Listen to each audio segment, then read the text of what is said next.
नमस्कार, news capital express में आपका स्वागत है। मैं हूं आपकी साथ अंकिता। चलिए बढ़ते हैं खबर की ओर। मुख्यमंत्री डॉक्टर मोहन यादव की संबोधन, प्रतिभाओं को मौका दे रही सरकार। 2 साल के अंदर 5 गुना ज्यादा वृद्धि से प्रदेश में रोड बने हैं। मास्टर प्लान में जबलपुर को मेट्रोपॉलिटन सिटी जबलपुर को बनाया जाएगा। आने वाले समय में जबलपुर के 50 किलोमीटर एरिया का विकास किया जाएगा। मैं बीती रात दावोस से सीधा दिल्ली से जबलपुर आया हूँ। यहाँ हमारे माननीय पूर्व अध्यक्ष और भारत सरकार के यशस्वी स्वास्थ्य एवं रसायन मंत्री श्रीमान जगत प्रसाद नड्डा जी यहाँ जबलपुर प्रवास पे आए हुए। कई सारे कार्यक्रमों में मैं शामिल हुआ। हमारे माननीय मंत्री पीडब्ल्यूडी श्रीमान राकेश सिंह जी, हमारे सांसद, विधायक, महापौर, हम सब उन कार्यक्रमों में शामिल हुए। लेकिन एक खास बात, हमारे राज्य ने व्यापार, व्यवसाय, उद्योग धंधे को बढ़ा करके मध्य प्रदेश की सरकार, भारत सरकार के साथ डबल इंजन की तरह कदम से कदम मिला के चले, इस तरह से हमने काम की गति बढ़ाई है। दावोस के अंदर बीते 4 दिन तक हमारे सभी प्रकार के मंत्रियों के जो अलग अलग मंत्रालय हैं, उनके सुयोग्य अधिकारियों ने अपने विश्व के सबसे बड़े वर्ल्ड इकोनॉमिक फोरम पर बहुत अच्छे से बात रखी और उसका रिस्पांस भी आया। आज दुनिया आश्चर्य कर रही कि आज सबसे सस्ती बिजली हमारे डिस्कॉम को मध्य प्रदेश सरकार के माध्यम से पंप स्टोरेज की बात हो, सोलर की हो, विंड की हो, ये एनर्जी के सेक्टर में क्रांति मध्य प्रदेश की तरफ से हुई है। और केवल इतना ही नहीं, सभी सेक्टर में एक एक करके मैं मंत्रालय गिनाऊंगा तो ज़्यादा हो जाएगा, लेकिन मध्य प्रदेश से जुड़ने को हर एक कोई उद्योगपति लालायत है। आज भारत के सर्वाधिक बड़े से बड़े उद्योगपति भी या छोटे से छोटे उद्योगपति भी लगातार मध्य प्रदेश के साथ जुड़ करके व्यापार व्यवसाय को करने के लिए लालायित थे। और इसीलिए हमने भी तय किया कि हर फोरम पर मध्य प्रदेश अपनी बात रखेगा। 6 मुख्यमंत्रियों को माननीय प्रधानमंत्री जी के माध्यम से वाणिज्य मंत्रालय ने रिकमेंड किया था। उसमें से मध्य प्रदेश भी सबसे तेज गति से उद्योग व्यवसाय में काम करने वाले श्रेणी में आने के कारण से मैंने वहाँ प्रतिनिधित्व किया। मुझे इस बात की प्रसन्नता भी है कि आज सबसे कम बेरोजगारी जिस राज्य में है, उन राज्यों में से 1% से 1.5% की बेरोजगारी दर हमारे राज्य के लिए है। और आबादी की दृष्टि से भी सबसे युवा राज्य में से हमारा अपना राज्य है। मैं उम्मीद करता हूँ उपलब्ध संसाधनों के बलबूते पर जब बिजली हमारे पास सरप्लस है, लैंड बैंक पर्याप्त है, पानी के साथ बाकी अनुकूलता भी है, लेबर से स्किल लेबर तक, और यहाँ तमाम प्रकार के भारत सरकार के सभी कानूनों को हमने संशोधित रूप करते हुए व्यापार व्यवसाय को बढ़ाने के लिए वो अनुकूलता बनाई, चाहे लेबर लॉ हो या बाकी चीज़ें हो। मैं उम्मीद करता हूँ इन सब कारणों से मध्य प्रदेश तेज गति से आगे बढ़ रहा है। हमारे राज्य के युवाओं को रोजगार दिलाने के लिए, बेरोजगारी की दृष्टि से गरीबों की भले करने के लिए, आर्थिक रूप से संपन्नता के आधार पर हर क्षेत्र में आगे बढ़ रहे हैं। ऐसे समय में जबलपुर भी कदम से कदम मिले, इसलिए हमने तय किया कि दावोस से आने के बाद प्रेस से बात हम जबलपुर करेंगे, क्योंकि हमने 2 मेट्रोपॉलिटन सिटी 2025 में इंदौर, उज्जैन को मिलाकर एक, और दूसरी भोपाल और राजधानी के आसपास के जिलों को मिला के बनाई है। अब तीसरी मेट्रोपॉलिटन जबलपुर बनेगी। इस दृष्टि से जबलपुर की अपनी महत्ता है। हमारे पर्यटन की दृष्टि से फॉरेस्ट का बहुत समृद्ध इलाका जबलपुर के अंचल का है। ऐसे समय में एक बड़ा जू कम रेस्क्यू सेंटर, एक बड़ा यहाँ सेंटर खोलने वाले हैं, जिसके कारण से आजकल विदेश से भी बड़ी संख्या में पर्यटक आकर के टाइगर सहित सभी वन्य प्राणी को देखना चाहते हैं। लेकिन हमारे यहाँ तो निर्भयता के आधार पर कोई पिंजरे में बंद नहीं होते, आराम से जंगल में घूमते हुए दिखाई देते हैं।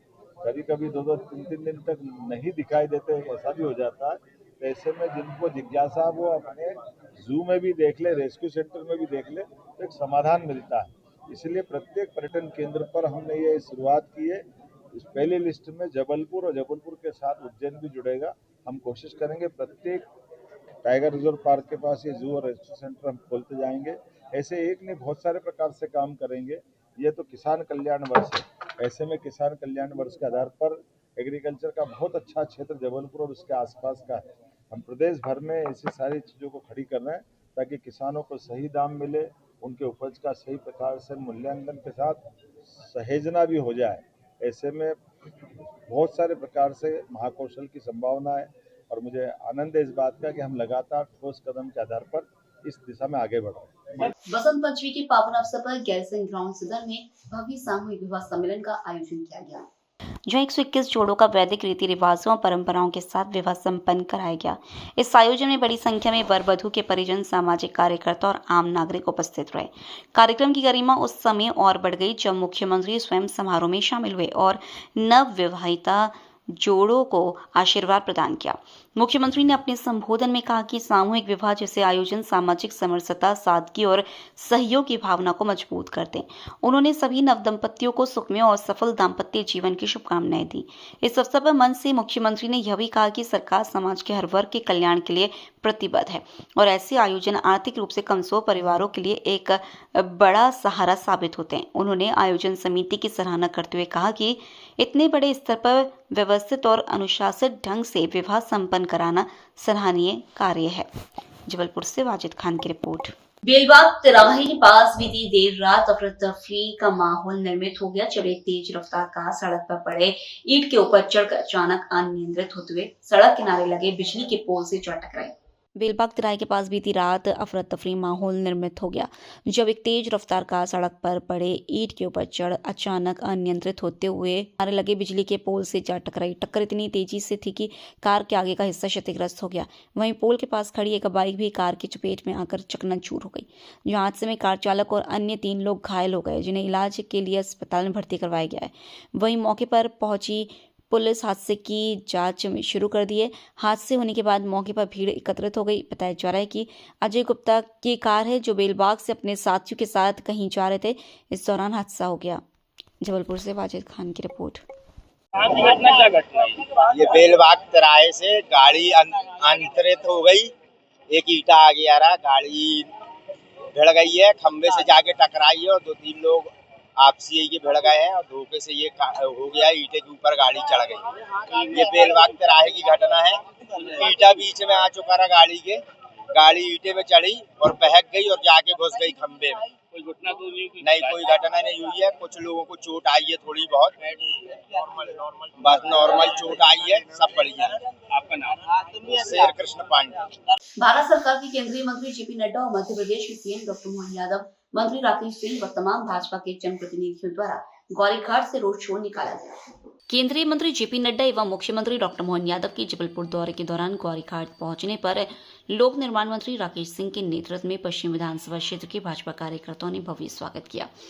इस अवसर पर झंडा चौक से उमा घाट तक रोड शो आयोजित किया गया। रोड शो के दौरान कार्यकर्ताओं ने सड़क के दोनों ओर खड़े होकर पुष्प वर्षा और जोरदार नारेबाजी की। केंद्रीय मंत्री जेपी नड्डा और मुख्यमंत्री डॉक्टर मोहन यादव ने वाहन से बाहर निकालकर कार्यकर्ताओं नागरिकों का अभिवादन स्वीकार किया। रोड शो में बैंड धमाल के साथ मंच से 21 बटुक ब्राह्मणों द्वारा शंखनाद किया गया। इसके पश्चात सभी अतिथियों ने मां नर्मदा की आरती एवं पूजन किया। इसके बाद केंद्रीय मंत्री जेपी नड्डा, उनकी धर्मपत्नी मल्लिका बनर्जी नड्डा एवं मुख्यमंत्री डॉक्टर मोहन यादव ने गौरीघाट में प्रतिदिन आयोजित होने वाली महाआरती में सहभागिता कर मां नर्मदा का विधिवत पूजन अर्चन कर और आरती की। महाआरती के पश्चात मुख्यमंत्री डॉक्टर मोहन यादव ने कहा कि मां नर्मदा मध्य प्रदेश की जीवन रेखा है और उनकी कृपा से ही प्रदेश निरंतर प्रगति कर रहा है। उन्होंने कहा कि जबलपुर में मां नर्मदा की पावन आरती कर प्रदेश की सुख समृद्धि के लिए प्रार्थना की गई है। मुख्यमंत्री ने कहा कि बीते वर्ष वे नर्मदा जयंती पर होशंगाबाद में उपस्थित थे, जबकि इस वर्ष जबलपुर से मां नर्मदा को प्रणाम करते हुए प्रदेश भर में 3 दिनों तक अलग अलग उत्सव मनाए जा रहे हैं। उन्होंने कहा कि शिप्रा नदी का जल नर्मदा से मिलने के बाद ही उज्जैन की स्थिति में सकारात्मक बदलाव आया और इसी क्रम में वे आगामी दिनों में उज्जैन भी जाएंगे। नर्मदा जयंती परसों है। मां नर्मदा की कृपा हम सब पे बनी रहे। मध्य प्रदेश की पूरी इकोनॉमी सहित पूरे जीवन रेखा का काम अगर कोई मां नर्मदा ही करती है, ऐसे में आज मां नर्मदा की इस खास करके जबलपुर के पवित्र आरती में हम शामिल हुए। माननीय नड्डा जी और हम लोगों ने मिलकर के मां से कामना की कि मां नर्मदा सब पे कृपा करे, सबके दुख हरे, सबके जीवन में मंगल हो। बीते वर्ष में होशंगाबाद नर्मदापुरम में नर्मदा जयंती के अवसर पर था। इस वर्ष जबलपुर से मां नर्मदा को प्रणाम करते हुए 3 दिन ये अलग अलग उत्सव प्रदेश भर में चल रहे हैं। हमारी क्षिप्रा जी का जल का प्रवाह नर्मदा जी के मिलन के बाद ही उज्जैन की दशा बदली है। ऐसे में मैं परसों एक तरह इसके समारोह में उज्जैन में शामिल रहूंगा। मेरी अपनी ओर से प्रदेशवासियों को नर्मदा जयंती की और आगामी गणतंत्र दिवस की भी बहुत बहुत शुभकामनाएं।